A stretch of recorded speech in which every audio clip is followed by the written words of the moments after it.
اعوذ باللہ من الشیطان الرجیم بسم اللہ الرحمن الرحیم السلام علیکم ورحمۃ اللہ وبرکاتہ۔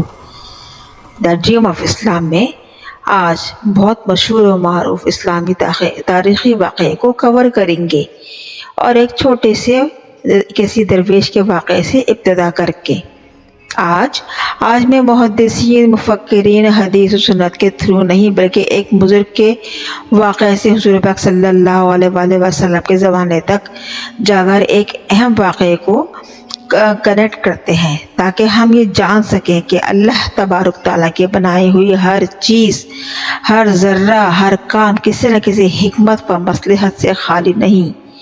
یہ دنیا، یہ عرضی کائنات اللہ تبارک تعالیٰ کے حکمت و مصلحت سے مشروط ہے۔ آئیے ویڈیو شروع کرتے ہیں۔ ویڈیو شروع کرنے سے پہلے آپ سے گزارش ہے کہ ویڈیو پسند آئے یا نہ آئے یہ آپ کا ذاتی معاملہ ہے، مگر پلیز سبسکرائب اور لائک کرنے کی متمنی ضرور رہوں گی، حوصلہ افزائی کی منتظر ہوں۔ شکریہ، جزاک اللہ۔ آئیے ویڈیو کا باقاعدہ سٹارٹ لیتے ہیں۔ ایک بزرگ، ایک درویش، ایک دانشور کے اہم واقعے سے، اور اس واقعے کو سمجھنے کی ذرا عقل سے بہت زیادہ ضرورت ہے۔ ایک بزرگ اور ایک تاجر کی گفتگو کا واقعہ۔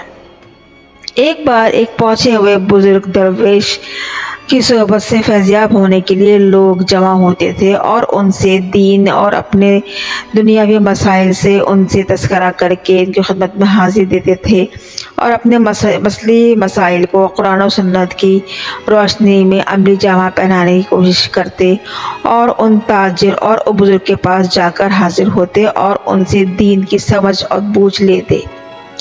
ایک بار ایک تاجر جو ہمیشہ ان بزرگ کے پاس حاضر ہوا کرتا تھا تو پھر سے حاضر ہوا۔ سلام کے بعد جب وہ بیٹھا تو بزرگ نے سوال کیا، آؤ کمال بیٹھو، کیسے ہو؟ جواب آیا، شکر الحمدللہ شیخ محترم، بس بڑھاپے کے علاوہ اور کوئی تکلیف اور کوئی پریشانی نہیں ہے۔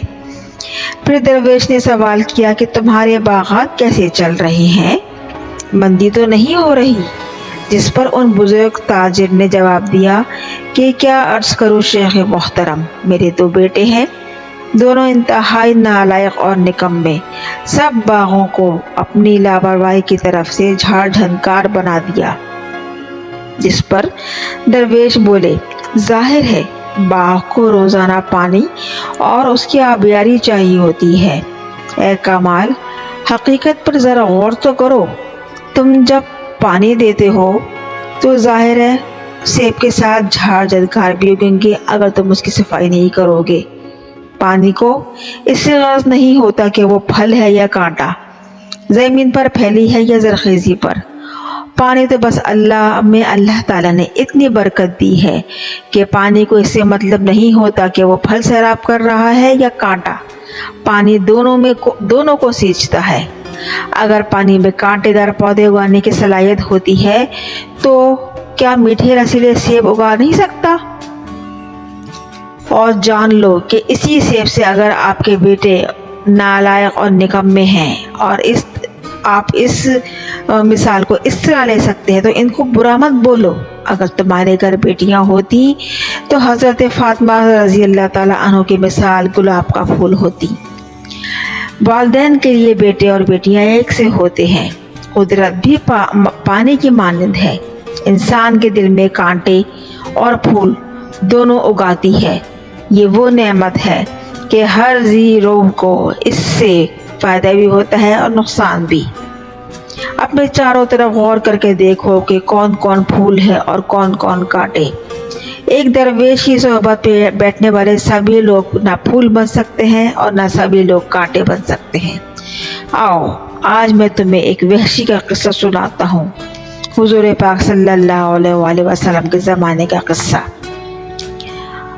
حضرت حمزہ رضی اللہ تعالیٰ عنہ جو کہ حضور پاک صلی اللہ علیہ وآلہ وسلم کے شہیدی چچا تھے، ان کو شہید کرنے والا ایک وحشی حضرت حمزہ رسول پاک صلی اللہ علیہ وآلہ وسلم کے قابل ترین محترم چچا حضور تھے اور اسلام لانے والے اول ترین لوگوں میں شمار ہوتے تھے۔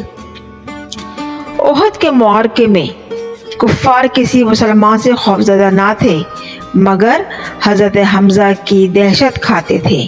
جب وہ 8 کافروں کو جہنم میں رسید کر کے لشکر کفار کی طرف دوبارہ حملہ آور ہونے جا رہے تھے تو ایک وحشی ایک ستون کی جانب، ایک پہاڑ کی جانب گھات لگائے بیٹھا ہوا تھا اور حضرت حمزہ پر حملہ آور ہونے کے لیے تیار تھا۔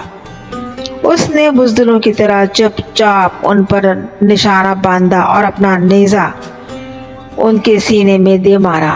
یہ کام ابو سفیان کی ملعون بیوی ہندہ نے سونپا تھا۔ وہ فقط میدان جنگ میں حضرت حمزہ رضی اللہ تعالی عنہ کے قتل کی نیت سے آیا تھا۔ ادھر حضرت حمزہ رضی اللہ تعالی عنہ بے خبر کہ ان کے پیچھے کوئی گھات لگائے بیٹھا ہے۔ وہ تو شیر کی طرح کفار مکہ سے شجاعت و بہادری سے مردانہ وار جنگ لڑ رہے تھے کہ وحشی نے اپنا کام دکھا دیا۔ وحشی نے اپنے نیزے سے حضرت حمزہ رضی اللہ تعالی عنہ کی طرف نشانہ باندھا اور اللہ کے شیر، مومنوں کے مومن، سب سے جریر حضرت حمزہ رضی اللہ تعالی عنہ کو وہ نیزہ لگا اور احد کے میدان میں شہید کر دیے گئے۔ حالانکہ نبی آخر الزماں حضور پاک صلی اللہ علیہ وآلہ وسلم کو بھی خوب پہچان تھی کہ اس وحشی کی۔ مکہ اس وقت چھوٹا سا شہر تھا، چنانچہ حمزہ جسے پھول کی پرورش اس سرزمین پر ہوئی تھی اور اسی وحشی جیسے کانٹے کی پرورش بھی اسی مکہ کی سرزمین پر ہوئی تھی۔ قدرت فرق نہیں کرتی کہ اگنے والا پھول ہے یا کانٹا، جبکہ کانٹے کی حد زیادہ بڑھ جائے تو پھول مرجھانے لگتے ہیں۔ کانٹا پھول کیسے بن سکتا ہے؟ جیسے لوہا پانی میں رہ کر فولاد بن جاتا ہے، اسی طرح کانٹا بھی پانی کی آبیاری سے پھول بن سکتا ہے۔ یہ کام اللہ تعالیٰ کے لیے کچھ مشکل نہیں، مگر ہوتا کیسے ہے؟ تو یہ تو استغفار سے میں اللہ تعالیٰ نے پنہا کر دیا۔ کیا شے ہے استغفار کہ وہی جو کانٹے کو پھول بنا دے۔ فتح مکہ کے موقع پر اللہ تبارک تعالیٰ نے حضور پاک صلی اللہ علیہ وآلہ وسلم کو استغفار پڑھنے کی ہدایت کی تھی۔ نعوذ باللہ، حضور پاک صلی اللہ علیہ وآلہ وسلم کو استغفار کی ضرورت نہیں تھی، انہوں نے تو کبھی کوئی گناہ ہی نہیں کیا، تو پھر کیوں ان کو کہا گیا کہ تم بھی پڑھو اور اپنی امت کو بھی استغفار کی تسبیح بتاؤ؟ جبکہ فتح مکہ کے موقع پر حضور پاک صلی اللہ علیہ وآلہ وسلم کو ہدایت ہوئی تھی کہ استغفار خود بھی پڑھو اور اپنی امت کو پڑھنے کی ترغیب دو، کیونکہ فتح مکہ کے بعد لوگ جوق در جوق اس دائرہ اسلام میں داخل ہونا شروع ہو چکے تھے۔ استغفار کا مطلب یہ نہیں کہ صرف توبہ طلب کرنا یا گناہوں کی بخشش طلب کرنا، بلکہ شکر بجا لانا ہے تو استغفار پڑھو۔ کہ نعمت چاہیے تو استغفار پڑھو، دولت چاہیے تو استغفار پڑھو، اللہ کا قرب چاہیے تو استغفار پڑھو، مفلس سے دوری چاہیے تو استغفار پڑھو، نعمت کا شکرانہ کرنا ہے تو استغفار پڑھو۔ غرض یہ کہ اللہ تعالیٰ نے استغفار میں ہر چیز کو چھپا دیا، اور اگر استغفار کوئی سخت دلی پڑے تو وہ نرم اور موم ہو جائے۔ جب یہ اللہ تبارک تعالیٰ نے کانٹے اور پھول کو کوئی فرق میں نہیں رکھا، کانٹا بھی پھول بن سکتا ہے، پھول بھی کانٹا بن سکتا ہے۔ کیسے؟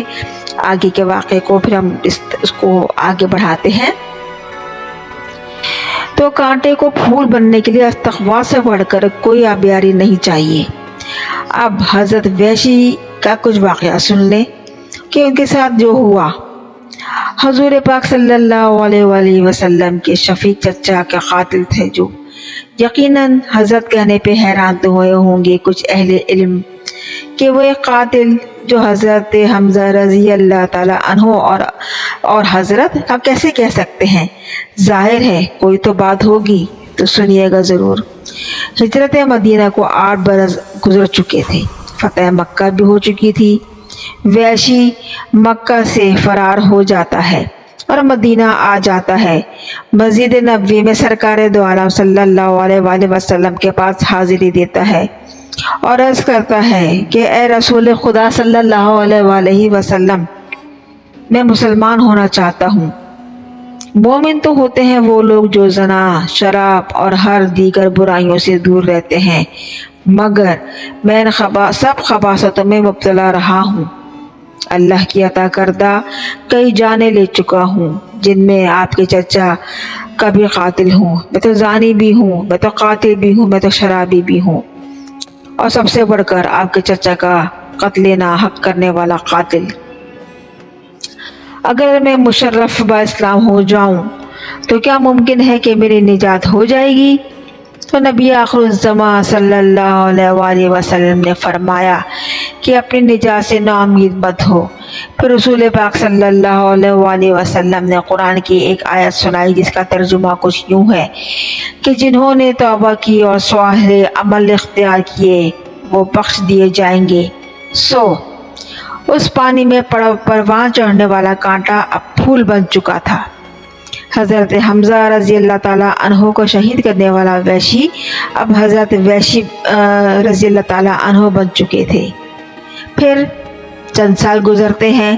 چند سال گزرنے کے بعد سپہ سالار لیکن حضور پاک صلی اللہ علیہ وآلہ وسلم نے حضرت وحشی رضی اللہ تعالیٰ عنہ کو کہا تھا کہ تم میرے سامنے مت آنا، اپنا چہرہ مت دکھانا، کیونکہ جب جب تمہیں دیکھتا ہوں مجھے اپنے چچا کا قتل یاد آتا ہے۔ اور پھر ہوا یہ کہ وہ آخری وقت تک بس اسی انتظار میں رہا کہ کب مجھے رسول پاک صلی اللہ علیہ وآلہ وسلم بلاوا دیں اور میں ان کی خدمت اقدس میں حاصل ہوں۔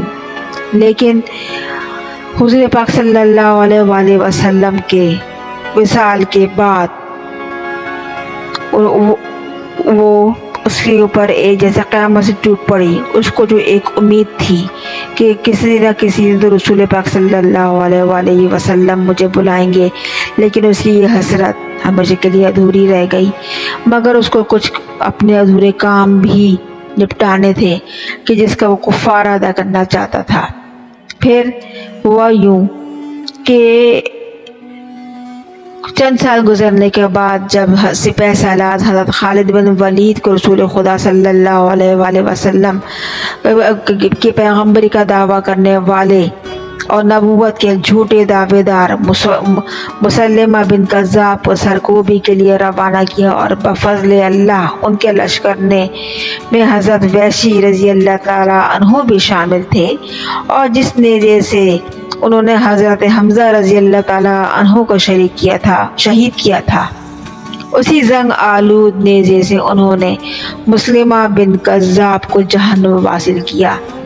حیرت کی بات یہ ہے کہ کانٹا بن جانے والا پھول مسلم بن کے حضور پاک صلی اللہ علیہ وآلہ وسلم کی تعلیمات اور حضور پاک صلی اللہ علیہ وآلہ وسلم پر ایمان رکھنے والا کانٹا پھول بن گیا تھا ایمان کی روح و دولت سے، جبکہ حضور پاک صلی اللہ علیہ وآلہ وسلم نے اسلام بھی قبول کروا لیا تھا۔ پھر وحشی کو بارہا کوشش میں یہ رہا کہ حضور پاک صلی اللہ علیہ وسلم کی کسی طرح سامنے آ جائے، مگر خیر اس کی یہ ادھوری خواہش رہی۔ حضرت وحشی رضی اللہ تعالیٰ عنہ کو اپنا کفار ادا کرنا تھا اور اپنی دل کی تڑپ اور بے چینی کو دور کرنا تھا، کیونکہ اب وہ ان کو کسی بلاوے کی امید نہ رہی تھی، مگر دل مضطرب اور بے قرار اور بے سکون تھا۔ چنانچہ جنگ یمامہ میں حضرت خالد بن ولید کے زیر کمان جنگ میں حصہ لے کر نبوت کے جھوٹے دعوے دار مسلمہ بن کذاب کو اسی زنگ آلود نیزے سے جو دشمن اسلام، جو اسلام کا جھوٹا دعوے دار تھا اور وہ نبوت کا جھوٹا دعوے دار تھا، جو کسی زمانے میں حضور پاک صلی اللہ علیہ وآلہ وسلم کا سچا شہدائی ہوا کرتا تھا اور سچا مسلمان ہوا کرتا تھا ایک پھول، وہ بھی حضور پاک صلی اللہ علیہ وآلہ وسلم کی آبیاری کا، لیکن وہ کانٹا بن چکا تھا اور اسلام کے سارے وہ پھول سے کانٹا بن گیا تھا۔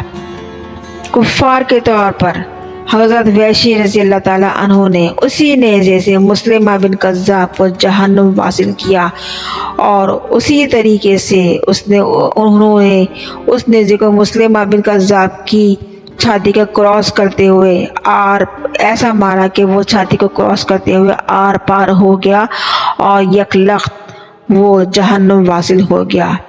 اب حضرت ویشی رضی اللہ تعالیٰ عنہ نے کسی نہ کسی حد تک اپنا کفار ادا کیا تھا، اور اس کے بعد انہوں نے دین کی خدمت کے لیے جو خدمات انجام دی ان کے لیے ایک الگ ویڈیو چاہیے۔ فی الحال ہم اس میں یہ تذکرہ جو کیا تھا وہ تذکرہ یہ تھا کہ زمین پانی کیا ہے۔ پانی کانٹا، پھول، درخت، ہر خاردار درخت کو آبیاری کرنے والا اللہ تعالیٰ نے استغفار کی طاقت دے دی کہ اپنے سخت دل کو جو تمہارے کانٹے سے بھر چکا ہے اس کو نرم کرو، اور جو سخت دل ہوتے ہیں اللہ تعالیٰ نے پھر ان کے لیے کبھی معافی نہیں رکھی ہے۔ اللہ تعالیٰ صلہ رحمی کو پسند کرتا ہے نہ کہ قطع رحمی کو۔ اللہ تعالیٰ حسن اخلاق کو پسند کرتا ہے نہ کہ بد اخلاقی کو۔ اللہ تعالیٰ نے ہمیشہ ان لوگوں کو پسند کیا ہے کہ جو ان کے دین اور رسول پاک صلی اللہ علیہ وآلہ وسلم اور ائمہ کرام اور صحابہ کرام کی عزت و تکریم کریں۔ یہ تھی حضرت ویشی رضی اللہ تعالیٰ عنہ سے جڑی تھوڑی سی تاریخی واقعہ۔ اگر پسند آئے تو لائک ضرور کیجیے گا۔ شکریہ، جزاک اللہ۔